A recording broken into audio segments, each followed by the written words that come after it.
عدت جو ہے وہ عورت کے لیے یہ اللہ تعالیٰ کا شرعی حکم ہے. یعنی عورت طلاق کے بعد جو ہے یا دوسری صورت میں جیسے شوہر ہو جائے، ان دو صورتوں میں عورت جو ہے وہ اپنے آپ کو روکے رکھے گی، عدت گزارے گی. اور یہ عدت شرعی حکم ہے، یہ اللہ تعالیٰ کی طرف سے عورت کے ذمے لازم ہے.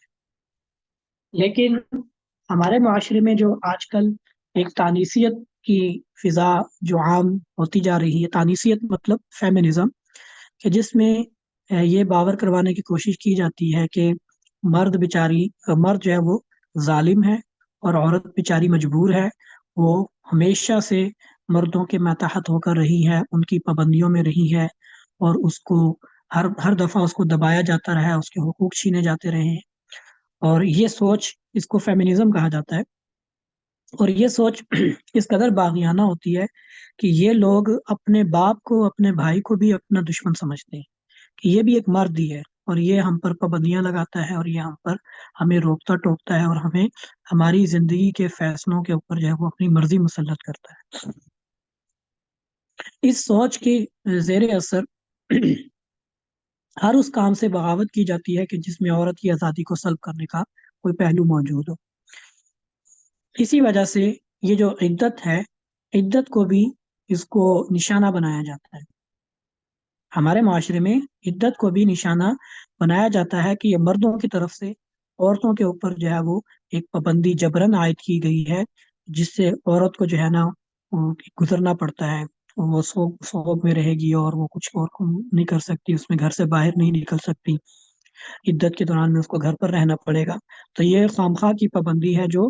مردوں کی طرف سے عورتوں پر لگائی گئی. وہ اس کا حق میں شرعی نہیں لیتے. جو لوگ یہ بات کرتے ہیں اس کو وہ حکم شرعی کے طور پر نہیں لیتے، وہ اس کو ایک مرد کی پابندی سمجھتے ہیں. حالانکہ یہ کوئی مرد کی پابندی نہیں ہے، بلکہ اللہ احکم الحاکمین کا حکم ہے، جو سارے جہانوں کا مالک ہے، جو ساری مخلوقات کا مالک ہے. اگر اس نے کوئی پابندی لگائی ہے تو بحیثیت انسان جو حکم اس نے جس کے جو ذمے لگایا ہے، اس میں ہمیں کسی قسم کی چوں چرا کرنے کی کوئی اجازت نہیں ہے. یعنی ہم یہ نہیں کہہ سکتے کہ اللہ نے ہمارے ذمے یہ کیوں لگایا. ٹھیک. لیکن فیمنزم کی جو تصور کے زیر اثر ایک فضا بنا دی جاتی ہے مرد اور عورت کے درمیان میں مخاصمت کی. یعنی مرد کا ہر رشتہ ان کو اپنا دشمن نظر آتا ہے. یہ سوچ ایک ویڈیو کلپ میں دیکھ رہا تھا، جس میں ایک ہمارے پاکستانی معاشرے میں ڈرامے کا وہ ایک کلپ تھا، جس میں عورت عدت کو ایک جبر کہہ رہی تھی، ایک پابندی کہہ رہی تھی، اور وہ کہہ رہی تھی کہ میں کیوں اس کی پابند رہوں. یعنی واللہ عالم پیچھے اس کا کیا سین تھا، لیکن میں نے درمیان سے اس کا وہ جو کلپ دیکھا تھا تو گویا کہ اس کو عدت، یعنی جو قرآن پاک میں کہا گیا کہ عورت طلاق کے بعد عدت گزارے گی، تو اس عدت کے گزارنے کو وہ پابندی سمجھ رہی تھی، اور وہ اس سے بغاوت کا اظہار کر رہی تھی، اور جو ہے وہ اس سے بیزاری کا اظہار کر رہی تھی کہ میں اس چیز کی پابند کیوں ہوں. یعنی پس منظر بظاہر یوں لگ رہا تھا کہ اس کا شوہر بہت ظالم تھا، اس نے اس کو طلاق دے دی تھی، تو اب اس نے عدت گزارنی تھی. تو اس عدت کو کہہ رہی تھی کہ میں اس شوہر کے نام پر اپنے آپ کو پابند کیوں کروں، اور میں کیوں گزاروں اپنے آپ کو 3 مہینے اس طرح اس کے نام پر بیٹھی رہوں. تو اس طریقے سے وہ اپنے خیالات کا اظہار کر رہی تھی کہ گویا اب یہ جو حدود اللہ ہے، جیسے ہم نے پیچھے پڑھ لیا کہ جتنے معاملات ہیں، احکامات ہیں شرعی، یہ اللہ کی بتائی ہوئی حدیں ہیں، اور ایک بحیثیت انسان ہمارے لیے ان کو پورا کرنا لازمی ہے. ہمیں اس کے اوپر سوال اٹھانے کی گنجائش نہیں ہے، کیونکہ ہمارا کوئی اختیار نہیں ہے اللہ کے مقابلے میں. ہم اللہ کے غلام ہیں، اللہ کے بندے ہیں. اللہ جو ہمیں کہے گا ہم نے اسے تسلیم کرنا ہے. ہم اس میں یہ نہیں کہہ سکتے کہ فلاں کو کیوں نہیں کہا، مجھے کیوں کہا، یا فلاں کو ایسے کیوں نہیں کہا، فلاں کو کیوں کہا.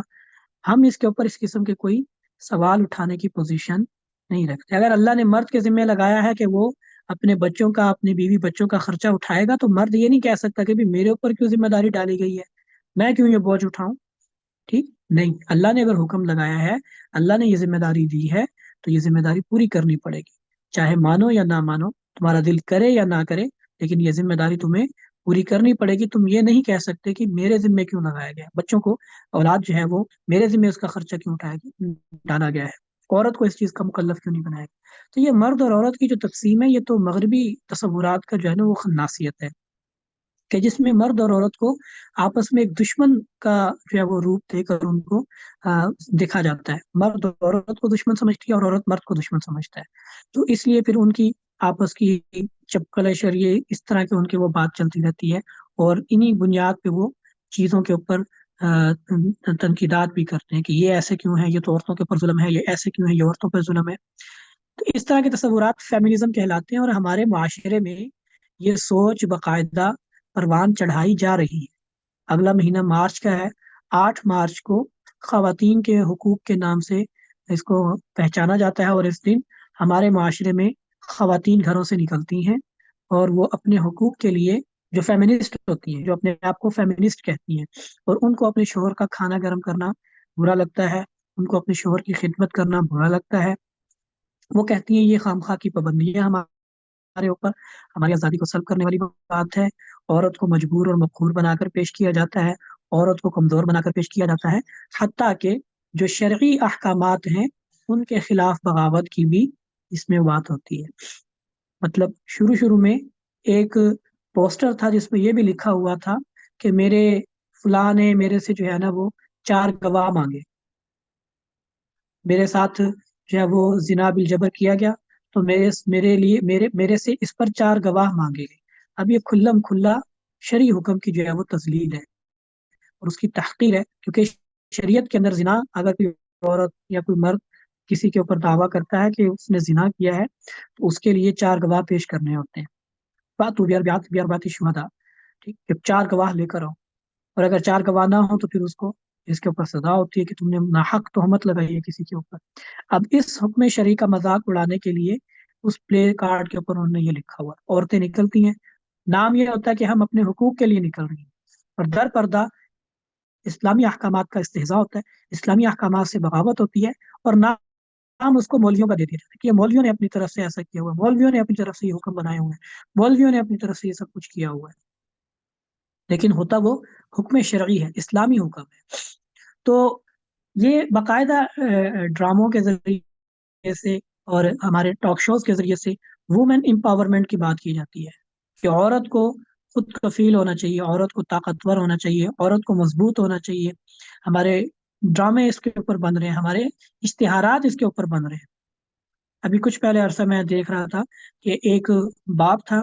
وہ اپنی بیٹی کو گاڑی کا پہیا ٹھیک کرانا سکھا رہا تھا. تو اس کی بیوی بھی اس سے رہی تھی کہ تم یہ کیا کام کر رہے ہو، اور لڑکے تم یہ کام کروا رہے ہو، اور کیونکہ یہ معیوب سمجھا جاتا ہے نا، کیونکہ یہ مردوں کے کرنے کا کام ہے. تو مرد اور عورت کے درمیان میں جو صنفی تقسیم ہے اس کو ختم کرنا یہ باقاعدہ ایک منصوبہ ہے، اور اس کے اوپر باقاعدہ کام ہوتا ہے، اور اس کے اوپر باقاعدہ اس کے حوالے سے ذہن سازی کی جاتی ہے، یہ باور کروانے کے لیے کہ مرد اور عورت دونوں برابر ہیں. اس میں ہے کہ وہ کرنا سیکھتی ہے، تو پھر آخر میں اس کو اس لیے سکھا رہا ہوں تاکہ اس کو کسی مرد کے اوپر انڈیپینڈنٹ ہونا پڑے، ڈیپینڈنٹ نہ ہونا پڑے، اس کو یہ خود انڈیپینڈنٹ ہو، کہ خود اپنے اوپر انحصار کرے، اس سے زندگی میں کسی مرد سہارے کی ضرورت نہ ہو، بلکہ جو کام مردوں کے کرنے کے ہے وہ بھی یہ خود کرے. جب یہ سوچ عام ہوتی ہے کہ عورت کو مرد سے اس کا انحصاریت کو ختم کر دیا جائے، تو گویا کہ مرد کو عورت کو آپ کیا کرنا چاہ رہے ہیں، خود مختار کرنا چاہ رہے ہیں. خود مختار کرنے کا مطلب یہ ہے کہ وہ اب کسی کی پابند نہیں. یہ باقاعدہ ایک سوچ ہے اور ایک پورا نظریہ ہے فیمنزم کا. ہمارے معاشرے میں اس کو باقاعدہ پروان چڑھایا جاتا ہے، اور اسی کا وہ ہے کہ جب کہا جاتا ہے کہ عورتوں کو گھر سے باہر نہیں نکلنا چاہیے، تو اس کے خلاف ہوتی ہے کہ بھئی عورتوں کے اوپر کیوں پابندی، عورتوں کو گھر میں رہنا چاہیے. عورتوں کو گھر میں کیوں رہنا چاہیے، ان کو بھی باہر نکلنا چاہیے، وہ بھی جاب کر سکتی ہیں، وہ بھی نوکری کر سکتی ہیں، ان کو بھی پورا پورا حق ہونا چاہیے. اور جو ماڈریٹ قسم کے جو لوگ ہوتے ہیں وہ اس بات کے اوپر باقاعدہ وہ کہتے ہیں کہ ہاں ہم اپنے بچوں کے درمیان میں کوئی تفریق نہیں کرتے، ہم اپنی بیٹیوں کو بھی پڑھاتے ہیں، ہم اپنے بیٹوں کو بھی پڑھاتے ہیں، ہم اپنی عورتوں کو بھی گھر سے باہر نکالتے ہیں. حالانکہ شریعت کا حکم یہ ہے وقرن فی بیوتکن کہ عورت گھر داری کرے، عورت گھر میں رہے، بچوں کی تربیت کرے، کیونکہ یہ بھی ایک کام ہے شریعت کی نظر. شریعت کی نظر میں بچوں کی پرورش کرنا یہ بہت بڑا کام ہے، اور یہ ذمہ داری اللہ تعالیٰ نے عورت کی لگائی ہے کہ مرد کے ذمہ باہر کی لگایا کہ معاش کے لیے وہ باہر جائے، کام کاج کرے، گرمی سختی برداشت کرے، سب کچھ کرے. عورت کو یہ اس ساری سختیوں سے بچایا اور اس کو کہا کہ تم گھر میں رہو